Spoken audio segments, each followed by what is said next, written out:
नेत्राजींची कारकीर्द ही 50 वर्षाहून अधिक काळ आहे. स्पेशल मावा केक करत होते मी, चॉकलेट केक करत होते. असं ते केलं आणि ते अगदी हिट झालं. तुमचा एक्सपेरिमेंटल स्वभाव आहे. कन्स्ट्रक्शनला सुरुवात केली 2005 मध्ये. आता हल्लीची तरुण मुलं आहेत ना, ती एक तर ते मॅगी डोक्यात असतं किंवा स्विगी. काही कांदा मिरची कोथिंबीर न कापता आणि तीच उत्तम चव मिळते, तेव्हा त्याचं तुम्हाला महत्व कळतं. उद्योग व्यवसाय असा बॅकग्राऊंड होतं काय? मुळीच नाही. माझी तर घरात आमचे सगळेच खवय्ये लोक, म्हणजे अगदी प्रत्येक गोष्ट चिकित्सेने खाणार आहे की ह्याच्यात हे एवढं माशीच्या पंखा एवढं मीठ कमी पडलं बरं का. माशीच्या पंखा.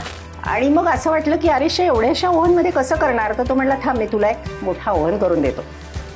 तर एक फ्रीजचं मोकळं साडगं वापरून एक जण अशी आम्हाला भेटली की मी 5 टन मिरची घेते म्हटली मी. आय वॉन्ट ठेचा. हे सगळं चायनामध्ये. हो, म्हणजे इतकं मला ते फॅसिनेटिंग वाटलं सगळं. आई पुण्याजवळ हे बाणेर म्हणून आहे, एक 5-7 किलोमीटरवर डेक्कनपासून.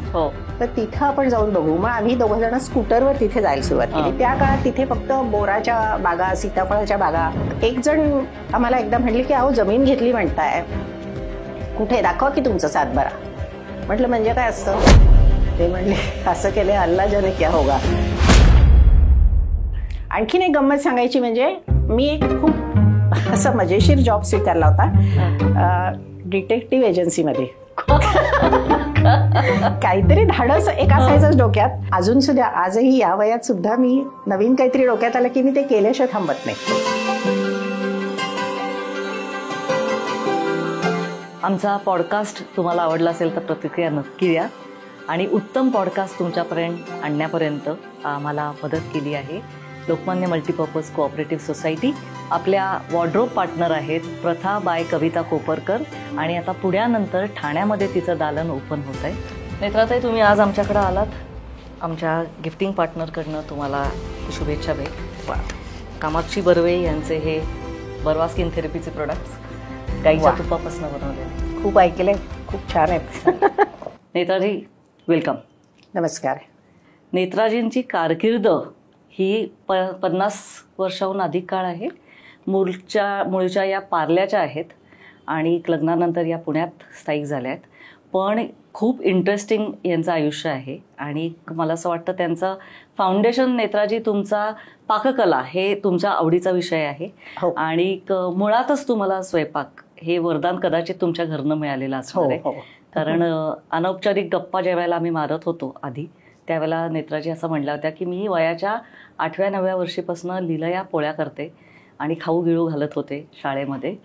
तर हे आईकडनं आलंय, आजीकडनं आलंय? आजी आई दोघी. म्हणजे आजीचं तर वैशिष्ट्य असं होतं की आजीनी एका अपघातात तिचा उजवा हात गमावला होता.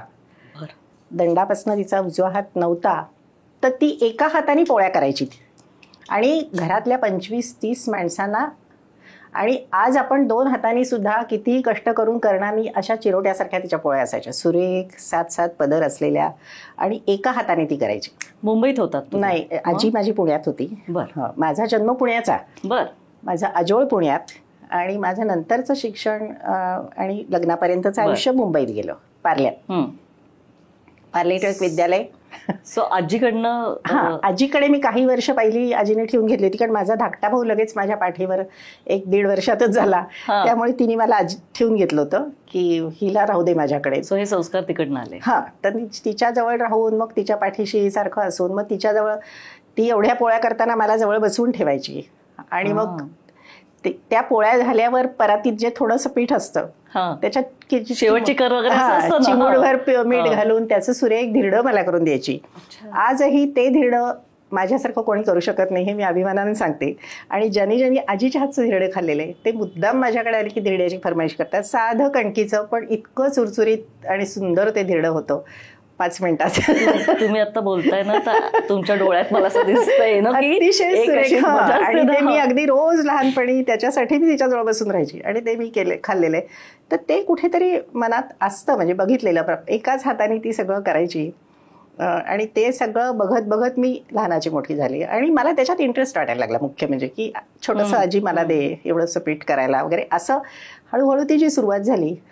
आणि मग घरात वडील जॉईंट खवय्ये नाही, जेव्हा वडिलांकडे गेले 4-5 वर्ष मी आजीकडे होते पहिली, मुंबईत सुरू व्हायच्या वेळेस मला मुंबईला नेलं परत. तर घरात आमचे सगळेच खवय्ये लोक, म्हणजे अगदी प्रत्येक गोष्ट चिकित्सेने खाणारे, की ह्याच्यात हे एवढं माशीच्या पंखा एवढं मीठ कमी पडलं बरं का, माशीच्या पंखा म्हणजे इतके काटेकोर लोक असे माझ्या आत्या, आजी, मावश्या. आणि त्यामुळे प्रत्येक गोष्ट करताना ती परफेक्शन झाली पाहिजे हे अगदी बाळकडू कुठेतरी मला. तुम्ही मला एक आठवण सांगितली होती की आठवण नाही, तुम्ही ते केलंच, म्हणजे की नेताजी तुमचा मला वाटतं पहिला मुलगा जन्म झाल्यानंतर तुम्ही ज्या वेळेला बाळणपणाला मुंबईला गेला तेव्हा ते तानं बाळ होतं आणि तुम्ही बेकिंगचे ऑर्डर्स घ्यायला लागलात. नाही, मी बेकिंगचा कोर्स केला त्या पहिल्या महिन्यातच. 8 दिवसाचं बाळ घेऊन मी जायची, कारण तो शांत होता. 8 दिवसाचं बाळ घेऊन जायची मांडीवर, आणि मी सगळं बेकिंग आणि पेस्ट्रीज वगैरे असा कोर्स केला.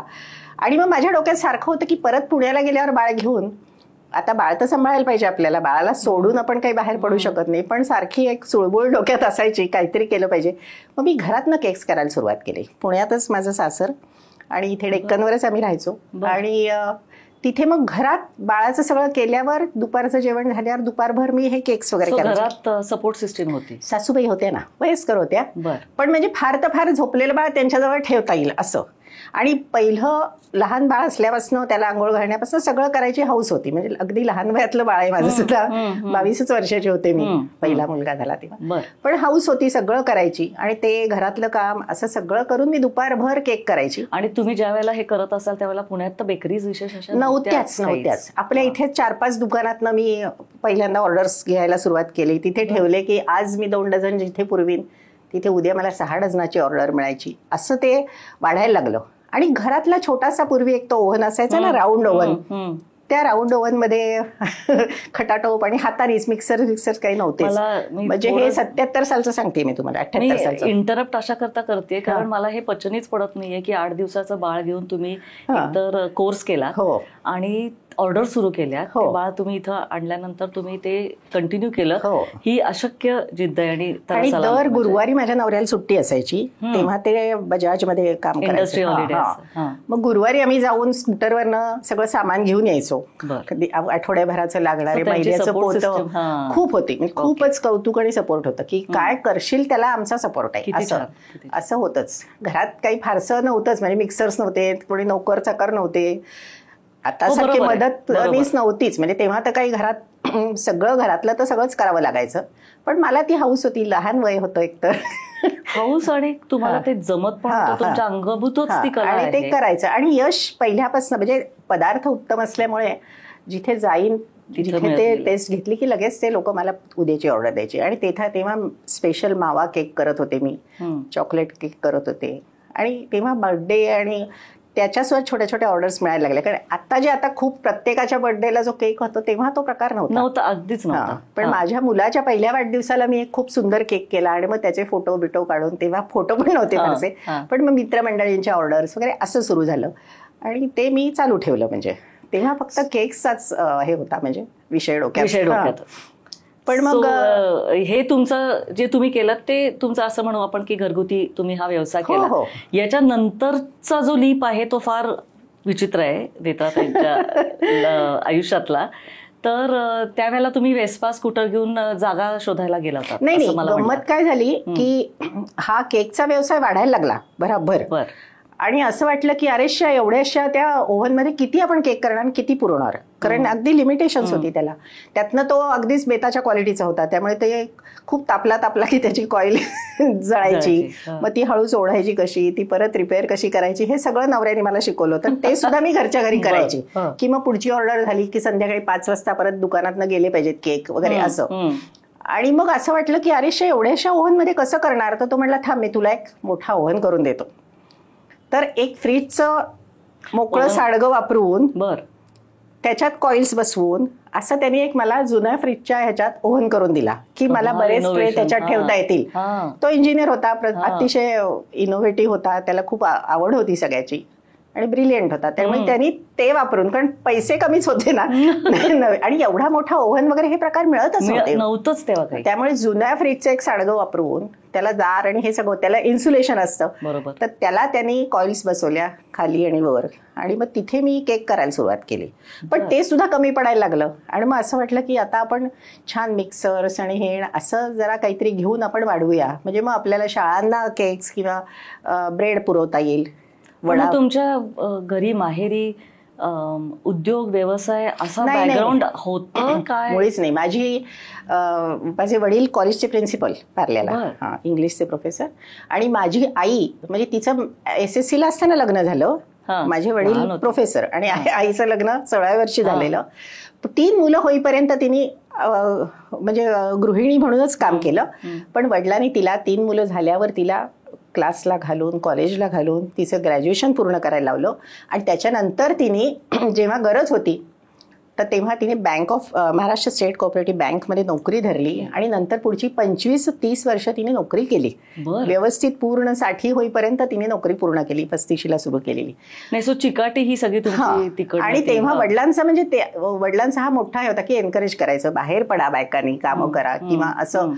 तर ते खूप होतं की घरातलं तर म्हणजे आवडायचंच सगळं व्यवस्थित, ते सगळं करू नाही करायची. आणि त्यावेळेस एवढे घरात मदतीला वगैरे, त्यामुळे मी छोटी असल्यापासून मी तिच्या हाताखाली होतेच मदत करायला. कारण आम्ही 3 मुलं आणि ती नोकरीला फोर्टमध्ये जायची.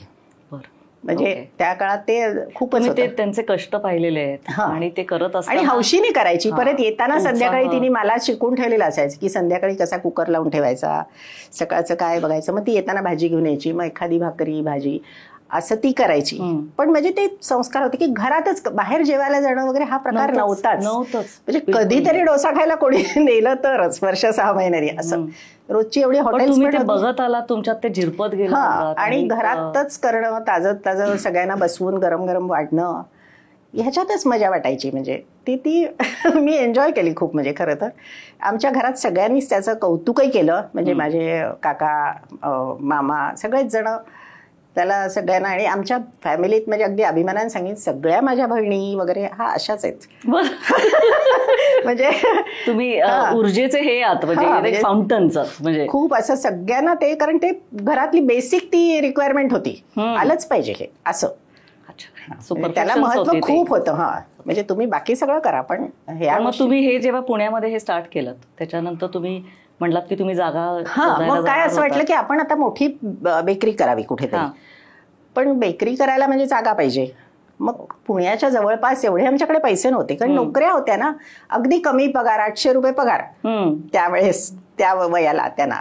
इंजिनियर जरी असलं अगदी हुशार तरी सुद्धा पगार एवढे नव्हते तेव्हा. बरोबर. मग आपल्याकडे जे पैसे आहेत तर त्याच्यात आपल्याला कुठे मिळेल. तर तेव्हा आमच्या लक्षात आलं की पुण्याजवळ हे बाणेर म्हणून आहे, एक 5-7 किलोमीटरवर डेक्कन पासून. तर तिथं आपण जाऊन बघू. मग आम्ही 2 जण स्कूटरवर तिथे जायला सुरुवात केली. त्या काळात तिथे फक्त बोराच्या बागा, सीताफळाच्या बागा, शेती पण होती. शेती फारशी नव्हती, पड जमिनी होत्या. आणि त्या पड जमिनीत सीताफळ वगैरे येतात फक्त, ज्याला काही काळजी घ्यावी लागत नाही. तर बोरी आणि सीताफळ एवढंच होतं तिथे. आणि तिथे कोणीही फिरकत नव्हतं जमिनी घेण्यासाठी. म्हणजे आम्ही पहिलेच, म्हणजे मी अगदी पहिली त्या काळात तिथे जाऊन शेतकऱ्यांना भेटणारी की काका तुमच्याकडे आहेत का जागा, आम्हाला हव्या आहेत वगैरे. तर जागा कोणी येऊन घेतंय आणि त्याला किंमत मिळते हा प्रकारच नव्हता. म्हणजे पण तुम्ही म्हणजे तिथं बाणेर असं तुम्हाला कोणीतरी सांगितलं? नाही, आम्ही इथे शिवाजीनगरमध्ये राहत होतो, तिथनं जवळ म्हणजे हे. नाहीतर मग काय म्हणतात तुमचं वारजे बिरजे हा भाग होता तिथे. पण आम्हाला इथनं असं वाटलं शिवाजीनगर पासून हे 4, म्हणजे आम्ही सहज शोधत गेलो. तर तिथे ते छोटंसं गाव आणि अगदीच लहान. आणि तरी आम्ही हायवे पर्यंत गेलो. आता जिथे सदानंद हॉटेल आहे तिथं पूर्वी एक शासकीय प्रस्तावित धडक योजना असा बोर्ड होता बरं का. तर म्हटलं धडक योजना म्हणजे काय, याचा आम्हाला अर्थ कळला नाही. पण विचार करत आम्ही आलो आणि मग असं मनातनं ठरवलं की इथे आपण जागा घ्यायची. काही वर्षांनी हा भाग सगळा कॉर्पोरेशनमध्ये येईल. म्हणजे हे आमचं म्हणजे उगाच म्हणतात ना, मुंगेरी लाल के स्वप्न, तसा प्रकार होता. आणि मी ज्यांना असं वाटलं की आपण इथे जागा घेऊ, तो शेतकरी एक तयार झाला आम्हाला द्यायला बाणेरमधला. आणि तो म्हटला की हो आमची आहे अशी पड जमीन. ते काहीच करत नव्हते तिथे. आधी कोणी घेतली तर 2 आणि 3 रुपये स्क्वेअर फुटाने त्यांच्या माळावरच्या जमिनी होत्या त्या. तरी त्यांनी आम्हाला 5 रुपये भाव सांगितला. आणि 5 रुपये म्हणजे सुद्धा आमच्या दृष्टीने 25,000 एकदम. 5 गुंठे जरी जागा घ्यायची झाली खूप मोठी तरी खूप मोठी होती. आणि आमचे पगार ते काय आणि सगळेच आमच्या बरोबरचे असे. बरं मला असं वाटलं की एकट्याने आपण जाऊन तिथे जमीन घ्यायची आणि ते करण्यापेक्षा आपल्याबरोबर एक 10 डोके असतील तर बरं. त्यामुळे मी माझ्या 2 मैत्रिणींना सांग, माझ्या नंडांना सांग, माझ्या नवऱ्याच्या मित्रांना त्यांच्या टेल्को मधले की आपण घेऊया का. तेव्हा कोणाकडे जमिनी असा प्रकार नव्हता. आणि जमिनी घेणं हे सुद्धा लोकांच्या डोक्यात नव्हतं. जेमतेम आपापल्या भाड्याच्या घरात किंवा अशी राहिलेली सगळी मंडळी होती. फ्लॅट्स पण एवढे नव्हते. तर आम्ही असे करत करत 30 जण जमले की तुम्ही कन्व्हिन्स करू शकलात. नाही नाही मी प्रत्येकाला स्कूटरवर बसवून घेऊन जात होते की बघ घेऊया का आपण इथे जमीन असं. बरं सगळ्यांना व्हिज्युअलाइजच होत आहे. आणि तिथेच रस्ता नव्हता बिलकुल. म्हणजे प्रत्येकाला त्या क्रॉस कंट्री जावं ना तसं मी स्कूटरवर मागे बसवून घेऊन जाय. कारण नवरा सकाळी उठून जो जायचा टेल्कोत तर संध्याकाळी 7ला परत येणार. त्यांना हे वेळच नव्हते. तर मी म्हटलं मी बघते ना कोणाकोणाला जाणता येईल. आणि लोकांना कसं कळून घेणार त्यांना लोकांना त्यावेळेस असं वाटायला लागलं की घेऊ की एखादी जागा अशी मिळत असली तर 3 गुंठे 5 गुंठे असं. म्हणून प्रत्येकाने ज्या जवळच्या लोकांनी मलाही आता आठवत नाही की कशी मी एवढी लोक नेली आणि कशी सगळी तयार झाली लोक म्हणताय तुम्ही. आणि शेतकऱ्यालाही कळेना सही करेपर्यंत की आपण किती जणांना जमीन विकतोय.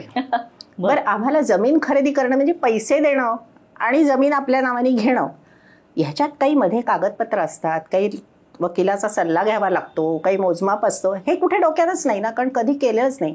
बरं ह्यातनं काही पैसा कमवता येईल अशी पण माहिती म्हणजे ते त्यावेळेस हा प्रकारच नव्हता जमिनी खरेदी विक्री करणं आणि त्यातनं पैसे कमवणं. त्यामुळे मला सांगा नेत्राताई की तुम्ही तिथं जमीन बघायला गेलात ते बिकॉज ऑफ तुम्ही बेकिंग स्टार्ट करणार बेकरी करण्यासाठी एक 5 गुंठे जमीन हवी म्हणून. आणि तरी म्हणजे ही लोक आली तुमच्या बरोबर तर आपल्याला मोठी जमीन घेता येईल हा उद्देश होता. पण घडलं वेगळंच ना. म्हणजे त्याच्यानंतर तुम्ही बेकरी स्टार्ट नाहीच केली. नाही बेकरी स्टार्ट केली नाही. पण आम्ही जमीन जी घेतली ती 3.5 एकर घेतली. 30 लोकांनी मिळून. आणि आम्हाला काहीच हे कल्पना नव्हती की त्याच्यात काय करावं लागतंय. ते एक माझी मैत्रीण होती आर्किटेक्ट. ती तेव्हा कॉर्पोरेशनमध्ये काम करत होती. तिला म्हटलं आपण उत्तम काम करायचं बरं का. कॉर्पोरेशनमध्ये आज जे नियम आहेत ते लक्षात ठेवून तू जमिनीचा लेआउट कर. आणि त्याच्यात म्हणजे एवढं लेआउट वगैरे शब्द माहिती होते फक्त की 5 गुंठे 6 गुंठे जशी त्याची लांबी रुंदी आहे त्याप्रमाणे प्लॉट करू आणि कोणाचे किती ऐपत आहे त्याप्रमाणे लोक विकत घेतील. तर साधारण 5 आणि 6 असेच 2 साईजेस होते. आणि ओपन स्पेसेस सोडल्या, रस्ते सोडले, भरपूर जमीन होती ना हातात. तेच तिने आर्किटेक्ट म्हणून तिने केलं. बरं त्याच्यासाठी किती आपण खर्च करतोय हे डोक्यात नाही परत. बरं आपल्याला स्वतःला कळत नाही तर आपण एक चांगला वकील घ्यावा असं म्हणून एक चांगला नामांकित पुण्यातले वकील आम्ही घेतले. ते म्हटले हो घेताय का. बरं घ्या. मग तुमची फी काय. नाही 1 प्लॉट ठेवा मला त्याच्यात. इतकं कॅज्युअल आम्ही त्यांचा एक प्लॉट ठेवला बरं का त्याच्यात 6 गुंठ्याचा. म्हणजे किती अक्कल नव्हती त्याच्यात की 1-1 फुटाला आपण पैसे देतोय हे आपल्याला कळतच नव्हतं काही. आणि झाल्यावर खुश झालो सगळे. त्यांनी सह्या केल्या. शेतकऱ्याला त्या क्षणी पैसे दिले सगळे. बरं माझ्याही मनात असं नव्हतं की आपण इतक्या लोकांना घेऊन जातोय, आपण इतक्या वेळा तिथे गेलोय, पेट्रोल खर्च केलंय तर आपण त्याच्यात 5 पैसे ठेवावेत हेही डोक्यात नव्हतं. फक्त सगळेजण एकत्र असलो की उद्या काही गडबड झाली तर आपण एकत्र असू आणि मग आपल्याला ते सगळं सॉल्व्ह करणं सोपं जाईल हाच एक हेतू होता. काही दिवसांनी लोकांनी आम्हाला म्हणजे एखादं वर्ष गेलं असेल मध्ये आम्ही खुशीत होतो की घेतली आता जमीन. लगेच बांधायला तरी कुठे पैसे होते. काहीच नव्हतं ना हातात. कंपाऊंड करायला पण पैसे नव्हते. तर एक जण आम्हाला एकदा म्हटले की अहो जमीन घेतली म्हणताय कुठे दाखवा की तुमचं 7-12. म्हटलं म्हणजे काय असतं 7-12. त्यामुळे तुम्हाला 7-12 माहिती नाही तुम्ही जमीन कशी घेतली. अहो ते तलाठ्याकडे जायचं असतं तिथे नोंद करायची असते. म्हटलं असं आहे काय. रजिस्ट्रेशन वगैरे काय झालं. रजिस्ट्रेशन झालं होतं पण त्याच्या पुढे जे जाऊन तलाठ्याकडे नोंद करायची ते कुठे माहिती होतं. बरं हे वकिलांनी सांगायचं त्याने काय आम्हाला सांगितलं नाही. आणि 30 जण बरं का.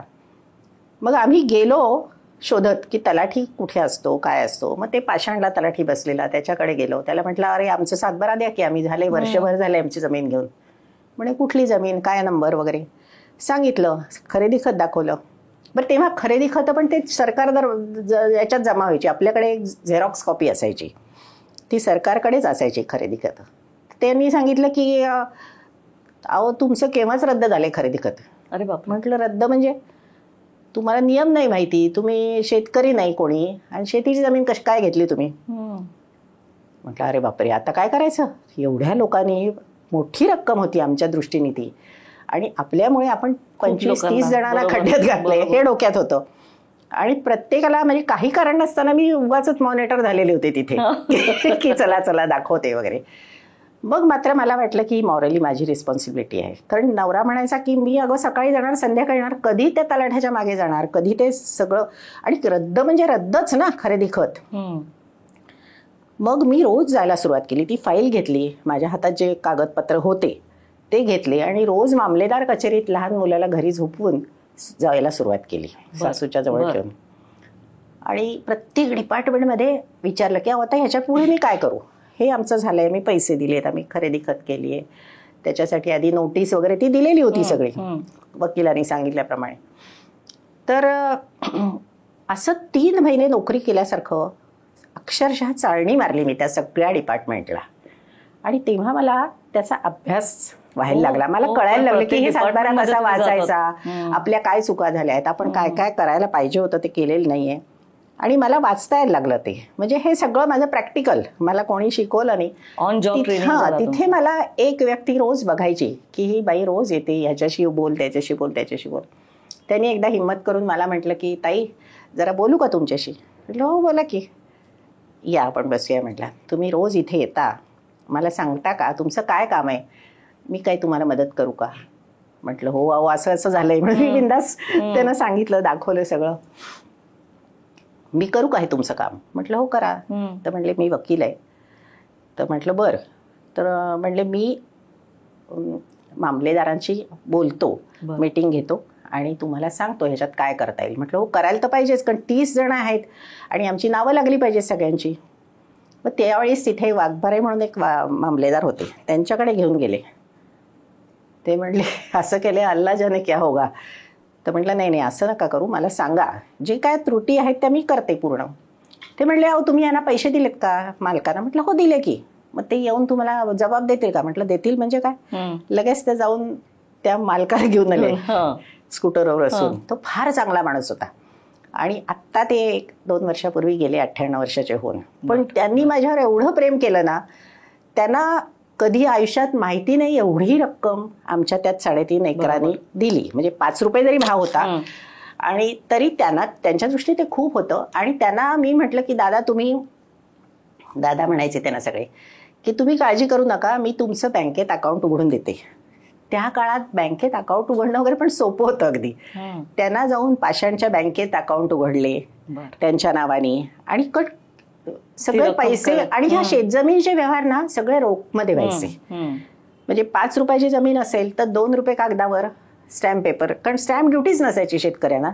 आणि 3 रुपये कॅश, कारण त्या लोकांना कॅशचं फार महत्व असायचं. एक्झॅक्टली. कारण त्या मुलांना लगेच पुलेट घ्यायची, चेन घ्यायची, गळ्यात बदाम घालायचा वगैरे असलं ते डोक्यात. तर ते म्हणायचे की मला नीट तुम्ही नियोजन करून द्यायचं. म्हटलं काय हरकत नाही. आणि ते अक्षरशः पोती पैशाची नोटांची भरलेली प्रत्येकाने दिलेली तिथे नेऊन मोजून त्यांच्या खात्यात भरून त्यांची खाती तयार करून त्यांना एवढीशी रिसिप्ट की दादा हे तुमच्या खात्यात जमा आहेत बरं का.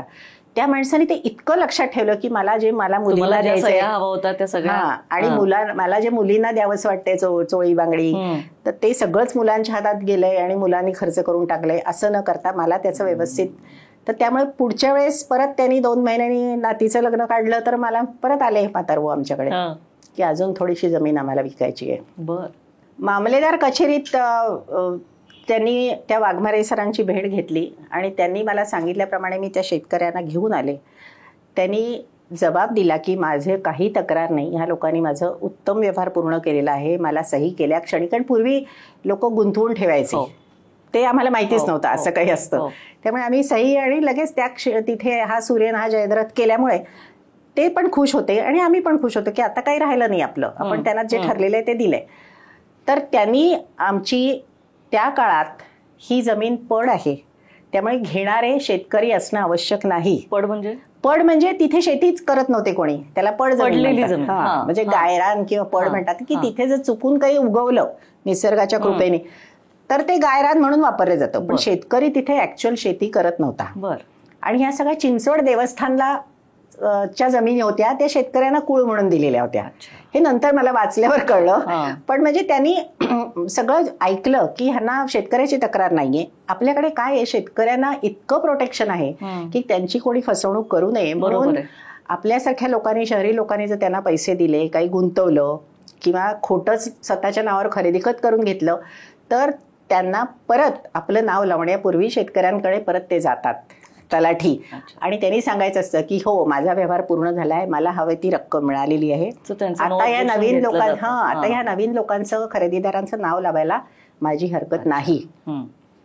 तसं त्यांनी दिलं आणि आमच्या 30ही जणांची नावं एक पैसाही कुठेही कोणाला ब्राईब न करता लागली.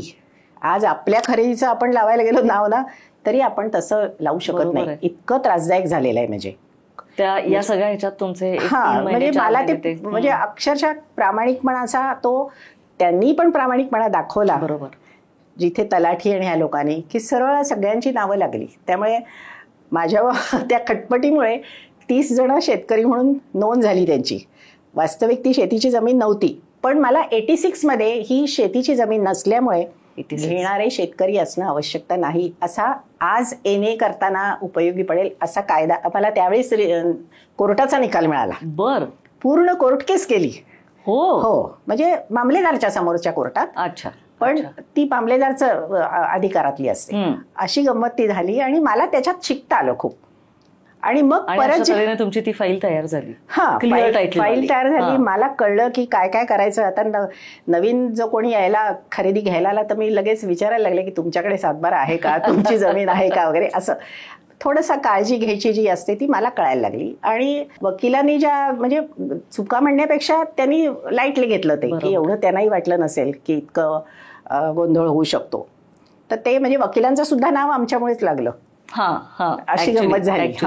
तर ते तुमचा प्रवास हा पुढचा मग तुम्हाला हळूहळू त्यांच्यामुळे, त्यांच्या अनुभवामुळे आपणहून लोक घरी यायला लागले, शेतकरी लोक, की आता आम्हाला गरज आहे, आमची ही 2 एकर विकायची आहे, आता आम्हाला गरज आहे, आम्हाला इतके गुंठे विकायचे. पण माझी मैत्रीण होतीच माझ्याबरोबर आर्किटेक्ट.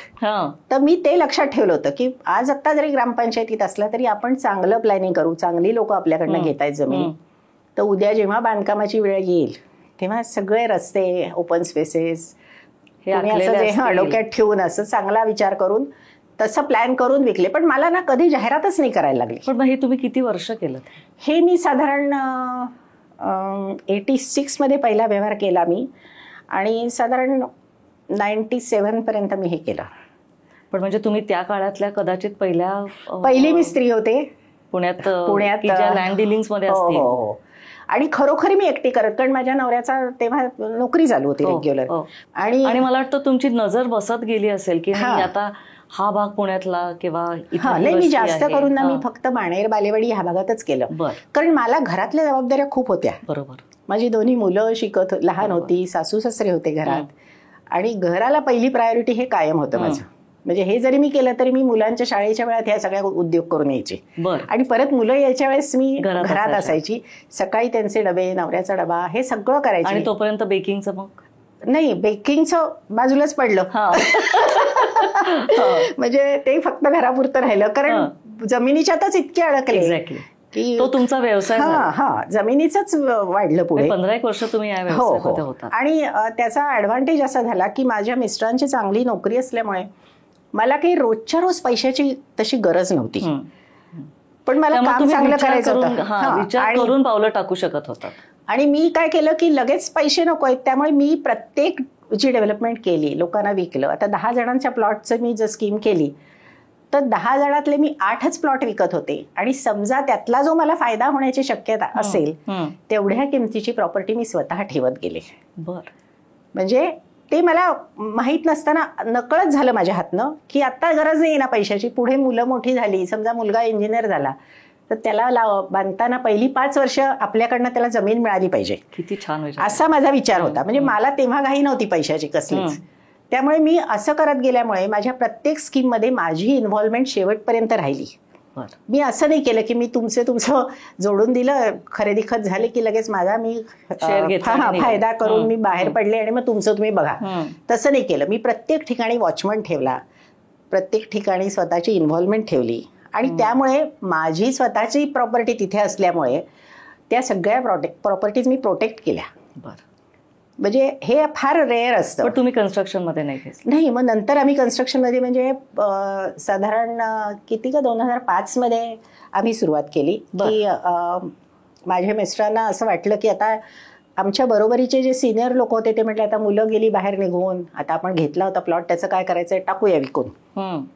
तेव्हा थोडीशी किंमत यायला लागली होती ह्या गोष्टींना आणि लोकांना तेवढी उमेद नव्हती की आता घरं बांधून राहू, मधला काळ एवढा गेल्यामुळे. तर आम्ही म्हटलं अरे विकलं की परत ते त्याच चक्रात आपण अडकू की विकलं की परत प्रॉपर्टीतच पैसे घालायचे, टॅक्स भरायचा आणि परत ते त्याच ह्याच्यात राहत. तर त्याच्यापेक्षा तू नोकरी सोड ना, आपणच कन्स्ट्रक्शन सुरू करू. मला असं वाटतं त्यावेळेला पुणेही बदलायला लागलं होतं. हा, म्हणजे तिथे आता फ्लॅट्स वगैरे व्हायला सुरुवात झाली होती आणि मी गमतीत जे लोकांना प्लॉट विकताना म्हणत होते की हे इथपर्यंत सगळं रेसिडेन्शियल होणार, हे आता कॉर्पोरेशनमध्ये येणार, तसं सगळं झालं. म्हणजे मला परमेश्वर कृपाने मी जिथे जमिनी विकत घेताना रस्त्याची जमीन विकत घेऊन रस्ते सोडलेले होते, ते सगळे रस्ते नॅचरल गव्हर्नमेंटनी जे सोडलेल्या प्लॅनिंग मध्ये आम्हाला मिळाले.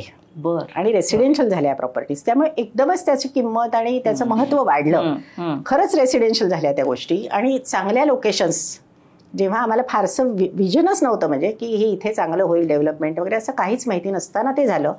तर मग म्हटलं आता आपण त्याचा उपयोग न विकता बांधकामाला करूया. बरं, तो बांधकाम करेल असं त्याचं सिव्हिलचं काहीच हे नव्हतं, त्याला अभ्यास केला पुस्तक आणून. हा, आणि मार्केटिंग मी आणि कन्स्ट्रक्शन त्यांनी, असं आम्ही दोघांनी परत कन्स्ट्रक्शनला सुरुवात केली 2005 मध्ये. आमच्या ज्या स्कीम्स आणि त्या अतिशय हौशीने आम्ही केल्या आणि तेव्हा सुद्धा आम्हाला असं विकताना वगैरे खूप काही जाहिरात करावी लागली आहे आणि गंमत म्हणजे लोन न करता आम्ही हे सगळं केलं कन्स्ट्रक्शनला सुद्धा. कारण आम्हाला आमचे कॉन्टॅक्ट्स परमेश्वर कृपेने इतके चांगले होते की आम्ही काम करतोय म्हटल्यावर आम्हाला बुकिंग्स मिळत होती. मग खर्च किती येईल आपल्याला हे बांधताना, असा अगदी मध्यमवर्गीय इतका खर्च येणार आहे, मग तेवढे पैसे आपल्याला मिळाले पाहिजेत. आपला प्रॉफिट आपण आपल्या फ्लॅटच्या रूपात ठेवू. अच्छा, असं करत आम्ही म्हणजे आमची प्रॉपर्टी आम्ही कायम प्रोटेक्ट करत गेलो. त्यामुळे स्किलसेटच वेगळा होत गेला. हा, म्हणजे तो विचारच असा कसा होता आताही मला कळत नाही की तेव्हा का नाही म्हणजे काही कशाचा की. आणि 20 वर्षाचा कालखंड हा खूप मोठा आहे की ज्याच्यामध्ये तुम्ही पुढं बदललेलं पाहिलं. आता जास्तच झाली ना, म्हणजे 86 पासून मी करतेय. नाही, आणि त्याच्यानंतर तुम्ही त्यांचे कन्स्ट्रक्शन केलं त्याच्यामध्ये. मग ते कन्स्ट्रक्शन केलं तिथे, छान त्यालाही आनंद मिळाला, आम्हालाही गिऱ्हाईकं चांगली मिळाली आणि ते चांगलं जमलं. मग आम्ही फार्म हाऊसच्या स्कीम्स केल्या. बरोबर आहे, एकात एक दुसरं ते वाढतच जातं. तिथे आम्ही थोडीशी शेती ती गंमत करून घेतली, झाडं लावणं, शेती. म्हणजे मग अगदी सगळी भुईमूग, गहू याच्यापासून मी करत होते की घरचं तेल मी काढत होते वर्षभर पुरेल इतकं. इतकी हौशीने मी शेती केली. अजूनही माझं शेत आहे इंद्रायणी नदीकाठी. अरे वा. आणि ती स्कीम केली. म्हणजे अशा वेगवेगळ्या हे केल्या. खूप असं इतर बिल्डर्स सारखं खूप मागे नाही लागलो की आता ही स्कीम केली, ती स्कीम केली, ती स्कीम केली, असं नाही केलं. कारण त्याची नोकरी चालूच होती. त्यांनी नोकरी सोडल्यानंतर आम्ही हे केलं, पण असं खूप आम्ही स्कीम्स नाही केल्या. आमच्या प्लॉट पुरतच आम्ही केलं सगळं, पण आम्हाला त्याच्यात मजा आली. म्हणजे हे कधी तुम्ही किती सालापर्यंत तुम्ही हे कम्प्लीट केलं? खरं तर अजून म्हणजे नाही, आता साधारण 8 वर्षापूर्वी आमची दुसरी स्कीम झाली शेवटची. मग त्याच्यानंतर 4 वर्ष आम्ही काहीच नाही केलं, कारण आमची खूप मोठी जमीन बालेवाडीतच हाय स्ट्रीटला आहे की अजूनही आहे ती. तर तिथे काहीतरी करावं असा त्याचा प्लॅन होता, पण ते फार मोठं होतं प्रकरण सगळं. कारण अगदी चांगल्या प्राईम लोकेशनला आणि बालेवाडीत एवढी क्लीन टायटेड आणि मोठी जमीन मेन रोडला अशी कमी होती. तर ते प्लॅनिंग चालू असतानाच आम्ही हे कोविड वगैरे सुरू झालं आणि 2020 साली त्या काळात मग माझी गाडी जरा फूडकडे वळली परत. लॉकडाऊन सुरू झालं. कारण माझा मुलगा 99 साली अमेरिकेला गेला आणि तेव्हा माझ्या खरं तर लक्षात आलं की तिथे तो एकटा आहे, खूप थंडी असते, तिथलं जे जेवण आहे ते पहिले नवीन काही दिवस बरं वाटतं, पण नंतर डिप्रेशन यायला लागतं चांगलं खाणं नसलं की. आणि तुम्ही मुळातच तुमच्या घरात इतकं उत्तम खाणं आहे, त्यामुळे मी जातानाच त्याच्याबरोबर तो गेला आणि त्याच्या पाठोपाठच लगेच मी गेले होते. तर तेव्हा मी अक्षरशः बॅग भरून सगळं करून गेले होते घेऊन. आणि तेव्हा जिरा राईस, मुगाच्या डाळीची खिचडी, पिठलं, दाल फ्राय, शिरा असे प्रकार नेले होते करून. आणि उपमा की जे त्याला त्याच्या डिपार्टमेंटच्या फ्रीजमध्ये ठेवता यायचे. बरं, इतर लोकांना ह्या पदार्थात काही इंटरेस्ट वाटत नाही, जे बाजूची अमेरिकन मुलं वगैरे होती त्यांना. आणि त्याला मायक्रोवेव्ह असायचा तिथे, मायक्रोवेव्हची त्याला डबे दिलेले होते 2 की त्याच्यात ते ठेव, पाणी घाल आणि तुला ते खाता येईल गरम गरम. आणि ते इतकं त्याला आवडायचं. आणि त्याला ते म्हणजे संध्याकाळी घरी, कारण प्रत्येक वेळी बाहेर जाऊन खाणं पैसा तेवढा नसायचाच त्यांना, स्कॉलरशिपवर जगणाऱ्या मुलांना खूपच. तर त्याला आणि मग त्याच्या बरोबरीने आमच्या इतर मित्रांची मुलं जेव्हा गेली तर सगळ्यांनाच खाऊ म्हणून आपण देतो किंवा काहीतरी गिफ्ट देतो जाताना, त्याच्याऐवजी मी हा एक 4 महिने पुरेल एवढा स्टॉक द्यायला सुरुवात केली. सो तुम्ही घरगुती या बॅचेस बनवत होत्या? घरगुती आपल्या हौशीने आपल्या किचनमध्ये. पॅकिंग पण नाही त्याला विशेष, साध्या आपल्या प्लास्टिकच्या पिशव्या, रबर बँड वगैरे असलं, रेडी टू कुक. आणि ते इतकं छान होतं. म्हणजे माझ्या ते कसं काय मला ते सुचलं आता मला आठवत नाहीये की ह्याच्यात पाणी घालायचं नाही म्हणजे हे खराब होत नाही. आणि आपण डाळ तांदूळ जसं हे करतो तसंच ते फक्त छान परतलेलं, सगळं मसाले आपल्याला आवडेल ते घाललेले, असं ते केलं आणि ते अगदी हिट झालं. तुमचा एक्सपेरिमेंटल स्वभाव आहे त्याच्यामुळे. मी करून बघत होते. आणि अजून सुद्धा आजही या वयात सुद्धा मी नवीन काहीतरी डोक्यात आलं की मी ते केल्याशिवाय थांबत नाही, की हे मला करून बघायचंच आहे. आणि मग ते 10 जणांना दाखवून त्याचं प्रशस्तीपत्र घेतलं की मग माझ्या डोक्यात सुरू होतं की आता हे पुढे काय करायचं. पण म्हणजे मला कुतूहल आणि कौतुक दोन्ही गोष्टींचं असं आहे की तुम्ही एक तुमची सक्सेसफुली एक इनिंग तुम्ही खेळलात आणि हे अनदानाने अगेन की नाही मुलगा जातोय आणि मग आपण हे तयार करूया, आणि मुळातच तुमच्या पाककला ही तुमच्या अंगात आहेच आहे. तर हे करत असताना तुम्ही हे नवीन व्यवसाय सुरू केला. बरं, हा व्यवसाय कुठलाही व्यवसाय करताना मला असं वाटतं तुम्ही छोटं काहीच करू शकत नाही. सो त्याला करायचं ते जोमाने पुढंच नाही. आणि ह्याच्यात ना खरं तर मी क्रेडिट माझ्या मुलाला देईन धाकट्या. तो म्हटला की आई आत्ता ह्या सगळ्या वातावरणात हे केलंच तर खूप लोकांना गरजेचं आहे. पण एक अट अशी आहे की तू घरगुती प्रमाणात नाही करायचं, हे करायचं नाहीस. कारण मला प्रचंड त्याच्यात कष्ट खूप आहेत. कुठलाही स्वयंपाकाचा पदार्थ तुम्ही करायचं म्हटलं की सकाळ दुपार संध्याकाळ ते सतत तुम्हाला गिरणी चालू ठेवायला लागते. आणि स्वयंपाक करताना कुठलीही एखादी रेसिपी म्हटली तुम्ही की त्याचे इन्ग्रेडियंट्स ते आणण्यापासनं ते प्रोसेस करण्यापासनं तुम्हाला प्रत्येक गोष्टीत स्वतः लक्ष घातल्याशिवाय तुम्ही असं सोपून नाही चालत. खरं, हे टाकली मी आधी, हिला सांगितलं करून टाक, असं नाही होत. तुम्ही जातीने. आणि माझा स्वभाव तर असा आहे की मी अजून सुद्धा मी जेव्हा प्रोडक्शनला जाते तर प्रोडक्शनला मी तिथे जाऊन 7-8 तास मी शॉप फ्लोअरवर उभी असते. तुमच्या पर्सनल सुपरविजनच्या खालीच. म्हणजे मी तिथे आहेत, उत्तम लोक आहेत करणारी, पण मी स्वतः तिथे हजर राहते. कारण प्रत्येक पदार्थ करताना, आता तुम्ही म्हणाल की पुलाव करताय, खिचडी करताय, त्याच्यासाठी तुम्ही कुठला तांदूळ वापरताय ते सुद्धा तुम्ही काटेकोरपणे, तो किती जुना पाहिजे, किती नवा पाहिजे, कसा पाहिजे. नंतर ते म्हणजे अजूनही घेताना मी चेक केल्याशिवाय तिथे घेतला जात नाही माल. प्रत्येक पदार्थ, आता खिचडी करायला मी टाकली आहे फोडणी, तर कुठच्या लेवलला ती परतून झाली की त्याच्यात मसाला पडला पाहिजे, त्याच्या आधी मसाल्याचं भाजणं, दळणं झालेलं असतं. ज्या क्षणाला खिचडीच्या फोडणीत तो मसाला पडायचा तेव्हा तो मसाला फ्रेश येतो आणि तिकडे जातो. सो तुम्ही हे कधीपासून स्टार्ट केलं? हे मी 21 सालापासून म्हणजे कमर्शियल लेवलला जे केलं, 21 फेब्रुवारीपासून पहिली बॅच आमची झाली. पहिली आम्ही एक छोटी बॅच करून बघितली की ते आपल्याला कसं जमतंय, कसं काय आवडतं, त्याला परमिशन्स आणि त्याला ते सगळं ते त्यांनी आम्हाला सगळी आम्ही माहिती काढली. हे सगळं माझ्या नवऱ्यानी डॉक्युमेंटेशन जे त्याला लागतं ते सगळं केलं. वेगळ्या त्या लॅब्स आम्ही शोधून काढल्या, ठराविक ते सगळं त्यांच्याकडे द्यायचं, ते टेस्ट करतात, ते ठेवतात. बरं, त्यांनी टेस्ट केल्यावर सुद्धा आपण प्रॉडक्ट जे तयार केलं की ते वर्षभर आपण त्याच्या 12 बॅग्स ठेवायच्या वेगळ्या. प्रत्येक ठराविक तारखेला ती बॅग उघडायची, ती करून बघायची, कारण त्याच्यात आपण प्रिझर्वेटिव्ह वापरत नाही आहोत. जेव्हा आपल्याला त्याची जी शेल्फ लाईफ टाकायची असते तारीख, तर ती आपण खात्री करून घ्यायची आधी. असं वर्षभर आम्ही टेस्टिंग केलेली आहे त्याची. की तुमच्या रेडी टू कुकच्या ह्याच्यामध्ये प्रिझर्वेटिव्ह नाहीयेत? अजिबात प्रिझर्वेटिव्ह नाही. तुमचा 1 वर्षापेक्षा जास्त आहे. पण आम्ही 1 वर्ष लिहितो त्याच्यावर, कारण लोकांना ते बघून लोक त्याप्रमाणे हे कर. पण 1 वर्षानंतर सुद्धा आम्ही वापरतो, म्हणजे घरात, आणि विकत नाही आम्ही, पण वापरतो. आणि आम्हाला ते उत्तम तसेच, कारण त्याच्यात आम्ही आणखीन एक इन्व्हेस्टमेंट अशी केली की कोरडे तर ठेवलेच आहेत आम्ही पदार्थ, पाण्याचा कुठेही अंश नाही, ते परतले पाहिजेत, भाजले गेले पाहिजेत. त्याच्यात जे वापरतोय मिरची, कोथिंबीर, कांदा, ते ओलं असतं तर ते पूर्ण त्याचं मॉइश्चर जाईपर्यंत त्याचं रोस्टिंग झालं पाहिजे. हे सगळी काळजी आम्ही घेतो, कारण कुठेही एवढीशी चूक झाली ना तरी अख्खी बॅच तुमची खराब होऊ शकते. बरोबर. तर ते आम्ही पूर्ण काळजी घेतो. आणि शिवाय आम्ही व्हॅक्युम पॅकिंग हे सुरू केलं. ओके. म्हणजे मग कुठेही किडा मुंगी त्याच्यात समजा कुठे राहिलेलं असलं स्टॉकमध्ये तर त्याला त्याचा हे होऊ नये. डबल पॅकिंग, व्हॅक्युम पॅकिंग, छोटे पॅक्स केले.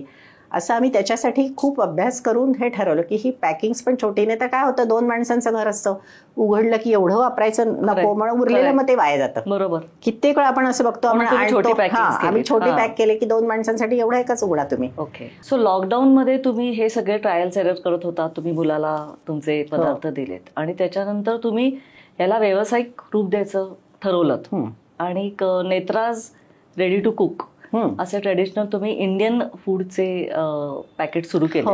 पण ह्याला एक प्रोसेस असेल ना, म्हणजे तुम्ही की आता नाही आपण तुम्ही म्हणलात तसं तुमच्या मुलाची ही विजन होती की हे छोटेखानी करायचं नाही, करायचं तर याला स्केलेबलच करायचं. आणि त्याच्यानंतर तुम्ही टप्प्याटप्प्याने हे आय एम शुअर करत गेला असणार. नाही, टप्प्याटप्प्याने नाही. आम्ही मोठ्या प्रमाणावर करायचं म्हटल्यावर आम्ही विचार करायला सुरुवात केली की कसं मोठ्या प्रमाणावर. कारण आता आपण कारखाना तयार करायचा, उभा करायचा का अवेलेबल जे कारखाने आहेत बाहेर ज्यांच्याकडे एक्स्ट्रा कॅपॅसिटी आहे जिथे आपण जाऊन आपलं काम करू शकू. बरोबर. तर त्याप्रमाणे त्यांनी 2-3 लोकांना विचारलं, त्याचे जे ओळखीचे होते त्यांना. आणि मग आम्ही हा एक साताऱ्याचा काटदऱ्यांचा कारखाना व्हिजिट केला. त्यांना आमचे प्रॉडक्ट्स दाखवले. त्यांचे प्रॉडक्ट्स टोटल वेगळे होते, त्यांना आवडले. आणि त्यांच्याकडे जे इक्विपमेंट होतं तर ते मला सुटेबल होतं. तर मग ते म्हटले हरकत नाही, आपण करूया. आणि त्यांच्याकडे ॲडव्हान्टेज असा होता की तिथे उत्तम प्रकारचे रॉ मटेरियल सगळं जे आपल्याला लागतं, मसाले, तर ते सगळे त्यांच्याकडे अवेलेबल होते तिथपासनं पॅकिंग पर्यंत. म्हणजे 1 स्टॉप शॉप आपल्याला तो मिळू शकत होता. बरोबर. आणि खूप चांगली ती पण लोक आहेत की ज्यांना नवीन गोष्टी करण्यात इंटरेस्ट आहे. तर ते म्हणजेच काही हरकत नाही, करूया. म्हणून मग आम्ही पहिली छोटी बॅच चेक करून बघितली. तरी ती छोटी म्हटलं तरी प्रत्येक बॅच 50 किलोची प्रत्येक पदार्थ असा होतो. म्हणजे पहिले किती पदार्थ इंट्रोड्यूस केले? आम्ही 7 केले पहिले. तरी म्हणजे मोठंच. आणि तरी म्हणजे माझ्याकडे यादी खूप आहे पण मला मुलगा जरा ब्रेक लावतो की आई जरा थांब, तू पटापट एवढे काढू नकोस. कारण प्रत्येक गोष्ट मार्केटिंग केल्याशिवाय मजा नाही ना. खूप तुम्ही बाजारात भरती केली तर लोकांना ते ट्रायल करेपर्यंत, आणि आहेत उत्तम सगळे पदार्थ, पण लोक हळूहळू प्रयत्न करतात, टेस्ट करतात, मग हे आवडलं मग आणखीन मागतात. तर त्यामुळे हळूहळू केलं आम्ही तसं. आणि अंदाज आम्हाला सुद्धा यायला पाहिजे होता ना की मार्केटिंग किती करावं लागतंय, बरं आपल्याला पॅकेजिंग करावं लागतं, ते सुद्धा जर तुम्ही चांगलं उत्तम क्वालिटीचं सिलेक्ट केलं तर तुम्हाला मोठ्या प्रमाणावर घेतलं तरच ते तुम्हाला स्वस्त पडू शकतं. अगदी हजारांच्या ह्याच्यात घेतलं तर. म्हणजे तसा सगळाच विचार. आता 15 पदार्थ आहेत आपले, तर 15 वेगवेगळी पॅकेजेस आपल्याला तयार करावी लागतात ना त्याच्यासाठी. कारण तुम्ही ज्या वेळेला हे स्टार्ट केलंस तेव्हा मला प्रश्न असा सारखा पडतोय की जे प्रस्थापित फूड मधले जे प्लेयर्स आहेत आता, त्यांनी पण हे कधी हे नव्हतं केलेलं नाहीये, नव्हतं केलं. आणि ही रिस्कच तुम्ही परत एकदा घेतली. हो. तर खरं तर मला ना ती रिस्क आहे हे डोक्यातच नाही आलं. इतका मला उत्साह होता ते करण्याचा. आणि मला खात्री होती की हे पदार्थ आपले युनिक आहेत, हे आवडतील लोकांना. आणि म्हणजे आतापर्यंत जे मी करत होते त्याच्यात मला अनुभव होताच की कोणी जो खाईल तो म्हणत होता अरे बेस्ट आहे हे तुमचं.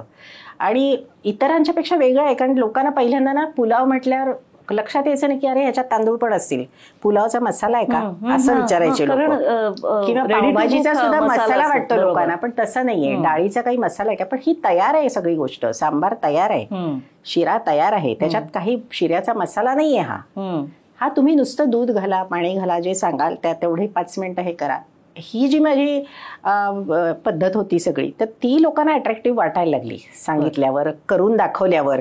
पहिले आम्ही जे केले की लोकांना विश्वासच बसत नव्हता की अरे हे सगळं ह्याच्यात आहे आणि छोटी छोटी मुलं, त्यामुळे नाहीये. आणि मग तसे अजून तरी मला काही तिथे कॉम्पिटिशन दिसत नाहीये कुठे, की कारण वेगळंच आहे ते आणि इतकं सोपंही नाहीये ते. मला असं वाटतं की खूप वेळेला असं होतं ना की कन्व्हिक्शन जी तुमची आहे ना की नाही माझा विश्वासच आहे होणार आहे, याच धर्तीवर तुम्ही मला वाटतं आयुष्यात बऱ्याच तसं म्हटलं ना हे पदार्थ अगदी साधे आहेत. आपले डाळ काय करतो आपण, पिठलं काय करतो की आपण, पण जेव्हा तुम्ही ते ट्रेकिंगला जाता बाहेर ह्याच्यात त्यांना 3ऱ्या मिनिटाला तुम्हाला मिळतं. अगदी बरोबर आहे. काही कांदा मिरची कोथिंबीर न कापता आणि तीच उत्तम चव मिळते, तेव्हा त्याचं तुम्हाला महत्व कळतं. किंवा अमेरिकेतली जी मित्रमंडळी आहेत त्यांच्याकडे जेव्हा जातात ते म्हणतात अरे मजा आली तुमचं झुणका खाऊन आम्हाला. जे पदार्थ तिथे आता दिसतच नाहीत लोकांना केले जास्त. एक्सपोर्ट म्हणजे लकीली आम्हाला मागणी म्हणण्यापेक्षा काय झालं, इंडियात आम्ही दुकानात कुठे ठेवत नाही, आमचं सगळं ऑनलाईन जातं. आणि अक्षरशः सगळ्या चारही कोपऱ्यातनं भारताच्या रोजच्या रोज आमच्या ऑर्डर्स जातात. ते अगदी कौतुकास्पद आहे. म्हणजे पंजाबी लोक सांबार चटणी मागवतात आणि साऊथ इंडियन लोक पुलाव मागवतात किंवा म्हणजे इतकं खिचड्या मागवतात. आम्हाला गंमत वाटते, काही लोक ग्रोसरी भरावी ना तसं रेग्युलर आमचे कस्टमर्स आहेत की हा सगळा माल येतो टिक मार्क की आम्हाला हे हे हे पाहिजे. मोठ्या ऑर्डर्स येतात. इंडियात तर आम्हाला सगळ्या टाईपच्या लोकांनी, आम्ही म्हणतो की महाराष्ट्रीयन आहे पण पहिल्या काही दिवसात तर महाराष्ट्रीयन खेरीज इतर लोकांनीच आमचे खूप ऑर्डर्स. हो खूप. मला आठवतंय तुम्ही मला एक उदाहरण सांगितलं होतं की तुमचे फूड प्रोडक्ट्स वापरून मेजवान्या किंवा केटरिंगचे बिझनेसेस स्टार्ट झालेत अब्रॉड. आता आमचं साऊथ आफ्रिकेत आमचं क्लाउड किचन सुरू झालेलं आहे. हां, की आमच्याकडनं सगळे प्रॉडक्ट्स येतात, तिथनं ते ऑर्डर घेतात आणि काय काय पाहिजे सांगा की तुम्ही बाहेर स्वतः एक्झिबिशन्स किंवा ह्याच्यात काही पार्ट घेतलेले? एक्झिबिशन मध्ये मी आत्ताच एक सांगण्यासारखं म्हणजे चायनामध्ये कॅन्टॉनला गेले 6 महिन्यापूर्वी आणि तो अतिशय सुंदर अनुभव होता. म्हणजे एकतर चायनामध्ये आम्ही कधी गेलो नव्हतो, जगभर आम्ही खूप फिरलेलो आहोत आतापर्यंत, पण चायनात गेलेलो नव्हतो. चायनीज भाषा आपल्याला येत नाही. पण चायना सिलेक्ट केलं बिकॉज ते एक्झिबिशन तसं होतं. हा, तिथे एक्झिबिशन होतं आणि आमचा जो सिंगापूरचा काउंटर पार्ट आहे तर तो ऑलरेडी सिंगापूरमध्ये हॉटेल्सना पुरवतोय हे सगळे प्रॉडक्ट्स. आणि आपली खूप इंडियन लोक सिंगापूरमध्ये आहेत काम करणारी, त्यांना आपले पुलाव उपमा डाल हे पदार्थ तिथेच खातात ते रेग्युलर. त्यामुळे त्यांनी तिथे अशी 2 हॉटेल्स आहेत की तिथे त्यांना तो सप्लाय करतो आणि तिथे पटापट ते वापरले जातात पदार्थ. त्याच सिंगापूर गव्हर्नमेंटनी, हा जो आमचा पार्टनर आहे हा आहे इंडियन पण तो आता सिंगापूरमध्ये सेटल झालेला आहे. सिंगापूर गव्हर्नमेंटने त्यांना हे कॅन्टॉनच्या प्रदर्शनाबद्दल सांगितलं आणि त्यांनी त्यांना सांगितलं की तुम्ही भाग घ्या. त्याचे वेगवेगळे प्रॉडक्ट्स होते आणखीन सुद्धा, पण तो म्हटला की आपण नेत्रास ठेवून बघूया तिथे. आणि तिथे लोक प्रॉन्स, लॉबस्टर्स आणि श्रिम्स वगैरे प्रकार खातात.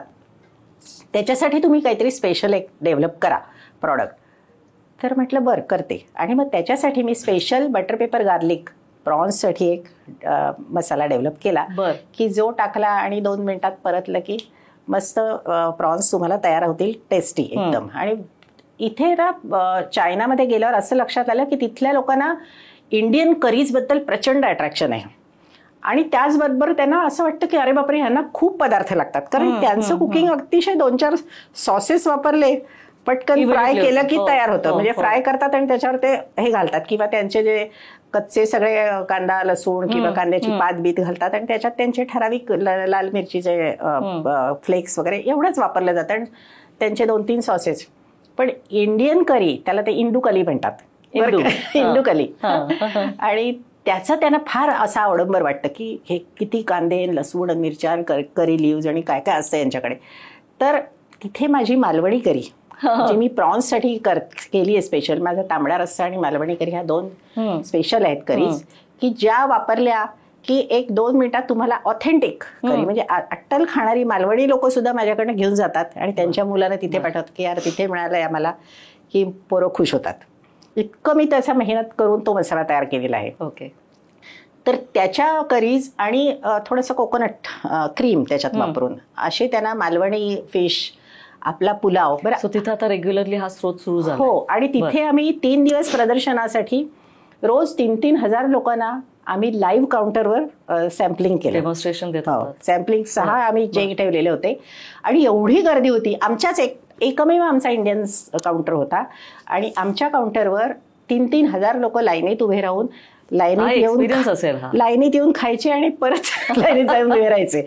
इतकी मजा वाटली त्यांना. आणि मुख्य म्हणजे आपला पुलाव, आपल्या पुलावमध्ये जे अरोमा असतो छान छान आपण टाकलेले, आपला लांब तांदूळ सुंदर दिसणारा, त्याच्यात थोडेसे दिसणारे गाजराचे तुकडे, काजू, बेदाणे हे सगळं जे आहे ना ते त्यांचा अतिशय बारीक तांदूळ असतो, पिवळसर रंगाचा, चिकट्या असा भात असतो. आणि आपण इथे जो फ्राईड राईस खातो तो अगदी वेगळा असतो. चायनीज लोक जे खातात ते खूप वेगळं असतं. हा, आणि त्यांचे ते असे गिचके भाताचे खाल्ले जातात. त्यांना हा इतका सुगंधी आणि छान लॉंग ग्रेन राईस हा त्यांना नवीनच होता, त्यामुळे त्यांना अतिशय आवडलं. त्याच्याबरोबर त्यांनी डिफिकल्ट मार्केट क्रॅक केल्यासारखं झालं. हा, त्यांनी डाळ फ्राय. आणि गंमत म्हणजे तिथे मी गेले ह्याचा फायदा असा झाला की मी गंमत म्हणूनच गेले की पहिल्यांदाच आपण जाऊ ह्या चायनात जाऊन बघू. पण तिथे सगळ्या ज्या उद्योजिका होत्या त्या प्रदर्शनात खूप वेगवेगळ्या टाईपची लोक आली होती आणि फूड एक्सपो होत होतं.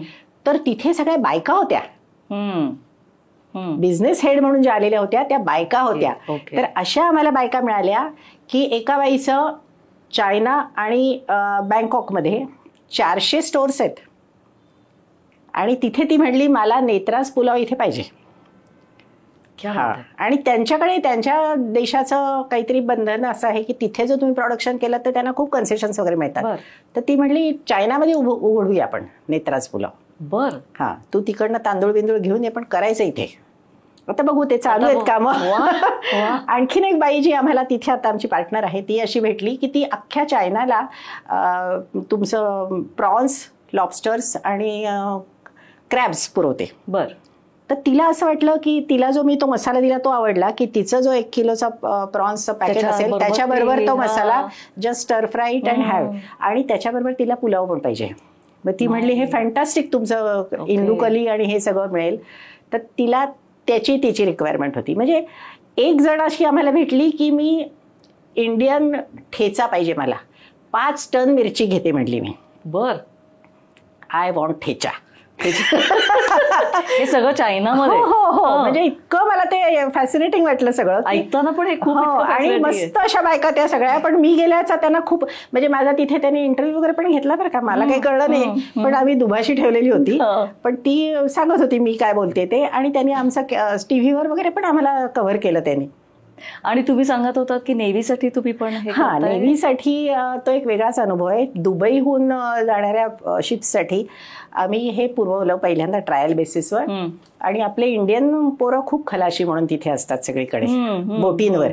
आणि बोटीवरचं जेवण त्यांना म्हणजे त्यांना जे ठराविक त्यांना सगळं तिथेच मिळतं. तर त्यांना हे खूप आवडलं कारण वेगळा शेफ ठेवायला लागत नाही. हे आपलं प्रॉडक्ट असलं जवळ की तुम्हाला इंडियन कुक लागत नाही की हे त्याला माहिती पाहिजे पोहे कसे करायचे, उपमा कसा करायचा किंवा पिठलं कसं करायचंय, प्रश्नच नाही. बरं तुम्ही 10 जण असाल तर त्यांच्यासाठी 10 पॅकेट्स उघडली की काम झालं. म्हणजे तुम्हाला त्याची स्टॉक आणि किती खर्च झालाय हे सुद्धा त्याच्यावर कंट्रोल ठेवता येऊ शकतो.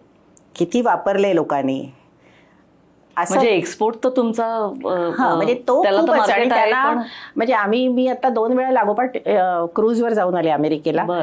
तर तिथे मी बोलले तिथल्या कॅन्टीन म्हणजे ते त्यांचं जे असतं सगळं क्रूजवर जे असतं तिथल्या लोकांशी. तर ते म्हणले इंडियन लोक आपले खूप शेफ्स पण आहेत तिथे काम करणारे.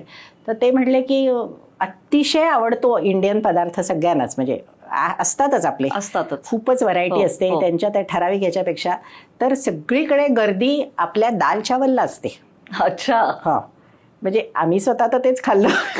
आपल्याला नाही सगळे पदार्थ ते खूप असतात, व्हरायटी प्रचंड असते त्यांच्या बोटीवर तर खूप असतं. पण हे खूप आवडीने खाल्लं जातं. आणि हे ज्यांना स्टॉक ठेवता येतो. बरं 6-6 महिने हा स्टॉक राहू शकतो ना तुमच्याकडे. शेल्फ लाईफ मोठं आहे. तुम्हाला कांदे खराब झालेत, कांद्याला मोडालेत हा प्रकारच नाही ना. आलं लसूण नाही. तुम्ही जे म्हणताय ते एक्सपोर्टचं तर आहेच आहे. पण मला असं वाटतं की आता जे इथं आपल्या इथं वर्किंग वुमन आहेत किंवा आपल्या इथं स्टुडंट पॉप्युलेशन आहे तर हे तर ऑलमोस्ट घरगुती जेवणच आहे. त्यामुळे तुमच्या विजनला सलाम आहे ऍक्च्युली की तुम्ही ते करत गेलायत. पण त्याचा आता पसारा वाढत चाललेला आहे. आणि आपल्याकडे सिनियर सिटीजन्स पण हल्ली दोघंच राहतात. सगळी तरुण मुलं बाहेर पडलेली आहेत. तर आवडतं काहीतरी खावंच वाटतं पण कोण आणणार कोण करणार असं होतं ना. तर ती लोक मी तेच तुम्हाला म्हटलं ना की जे घरात स्टॉक ठेवतात ते ही येतात. आणि तुम्ही स्नॅकिंगचं म्हणत होतात की बाहेरचं स्नॅकिंग करण्यापेक्षा जर का पदार्थ तुम्हाला असे जर का मिळत असतील. हा, माझ्या डोक्यात तेच आहे की आता हल्लीची तरुण मुलं आहेत ना ती एक तर ते मॅगी डोक्यात असतं किंवा स्विगी. मॅगी किंवा स्विगी हे 2च प्रकार आहेत त्यांच्याकडे. आणि त्यांना काही वाटत नाही तुम्ही पैसा खर्च करताय. बरं ते आलेले पदार्थ कित्येक वेळेला आपल्याला आवडत नाहीत, अर्धवट वापरले जातात, दुसऱ्या दिवशी आपण ते खाऊ शकत नाही. बरोबर आहे. त्याच्याऐवजी आपलं जर घरातलं उरलेलं असेल काहीतरी तर आपण दुसऱ्या दिवशी खातो अगदी चवीने आपण खातो आणि ते समाधान तुम्हाला ह्याच्यात मिळतं. परत तुम्ही बाहेर ना आलात किती जमलेले असलात तरी हातपाय धुवून होईपर्यंत तुमची खिचडी होते किंवा पिठलं होतं किंवा वरण भात होतं तुमचं. म्हणजे जे तुम्हाला करायचंय ते पटकन 5 मिनिटात अगदी गोडाचा शिरा मुगाचा शिरा सुद्धा होतो तुमचा. मला काय वाटतं की तुमच्या या सगळ्या प्रवासामध्ये ना की तुम्हाला वेळोवेळेला ना एक साथ मिळत गेली. म्हणजे तुम्ही सुरुवातीला म्हणलात की वडिलांनी आईला सपोर्ट केला होता, त्यामुळे वडिलांनी मला सपोर्ट केला. ती तुम्हाला गंमत सांगते. मी 11वीचं माझं हे झाल्यावर सुट्टीत एक पेपरमध्ये जाहिरात बघितली होती की गव्हर्नमेंटने फ्रूट स्कॅनिंग आणि प्रिझर्विंग असा एक कोर्स तयार केलेला आहे. आणि त्याच्यात तुम्हाला भाग घ्यायचा असेल म्हणजे शिकायचं असेल तर 1 महिन्याचा कोर्स होता. तेव्हा मी हट्टाने पार्ल्याहून कॉटन ग्रीनला रोज जात होते. काय वय तुमचं तेव्हा? 16-17 वर्ष. बर. कॉटन ग्रीन ते वडिलांनी अलाव केलं? हो जा की म्हणले. आणि मी तेव्हा तिथे जॅम्स, जेलीज, मार्मलेड्स, सॉस आणि हे आमरस वगैरे जे आपण आता साठवून ठेवतात लोक, हे मी तेव्हा शिकलेली आहे. केचप्स आणि हे सगळं. आणि इतकं छान होता तो कोर्स. 5 रुपये फी होती फक्त त्याची.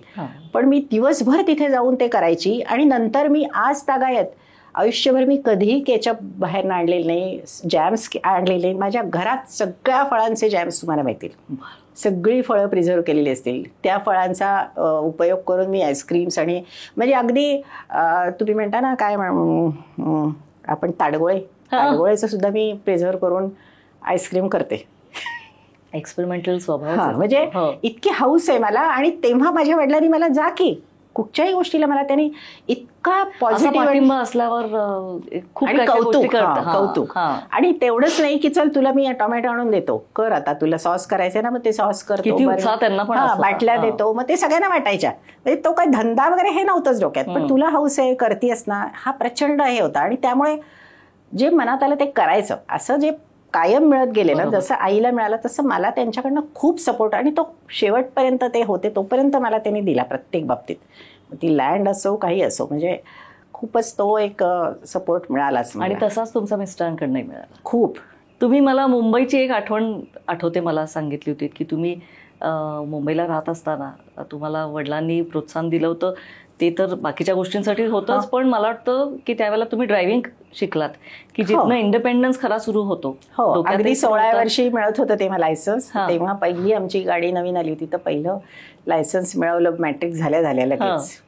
आणखीन एक गंमत सांगायची म्हणजे मी एक खूप असा मजेशीर जॉब स्वीकारला होता डिटेक्टिव्ह एजन्सीमध्ये. काहीतरी धाडस एक असायचंच डोक्यात. आणि असं वाटलं हे धाडस नाही, हे धाडसाच्या पलीकडे. कसं बँकेत नोकरी करा किंवा असं साधे किंवा शिक्षक व्हा असे जे प्रकार असतात आपल्याकडे ऑप्शन त्यावेळेस खूप असायचे की व्यवस्थित शिका आणि शाळेत टीचर व्हा वगैरे असं.